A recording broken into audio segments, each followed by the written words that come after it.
اللہ رب العزت کا بے حد کرم ہے کہ انہوں نے ہمیں علم دین حاصل کرنے کی توفیق عطا فرمائی۔ دین کا طالب علم ہونا یہ اللہ تعالیٰ کی بہت بڑی نعمت ہے۔ دین کا طالب علم ہونا یہ اللہ تعالیٰ کی بہت بڑی نعمت ہے۔ اس پر ہم جتنا بھی اللہ کا شکر ادا کریں کم ہے۔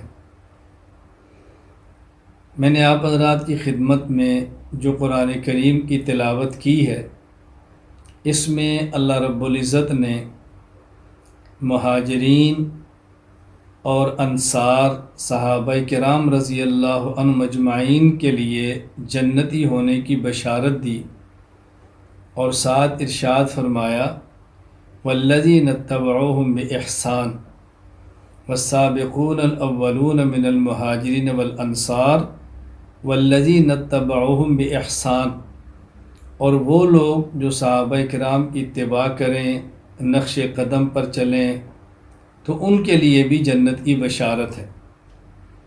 یہ بات طے شدہ ہے کہ صحابہ کرام رضی اللہ عنہ مجمعین میں سے کچھ مہاجرین ہیں اور کچھ انصار ہیں۔ اللہ تعالیٰ نے دونوں کے لیے جنت کی خوشخبری اور بشارت عطا فرما دی ہے۔ اس لیے صحابہ کرام رضی اللہ عنہ مجمعین کے بارے میں یہ عقیدہ رکھنا ضروری ہے کہ صحابہ کرام رضی اللہ عنہ مجمعین میں سے ہر صحابی مومن ہے، ہر صحابی حجت ہے، ہر صحابی عادل ہے، ہر صحابی معیار حق ہے، ہر صحابی تنقید سے بالا تر ہے، اور ہر صحابی محفوظ ہے۔ محفوظ ہونے کا معنی یہ ہے کہ صحابی سے گناہ اگر ہو جائے، اللہ تعالیٰ اس کے نامہ اعمال سے ختم فرما کے اس کو پاک فرما دیتے ہیں اور وہ جنت ہی میں جاتا ہے۔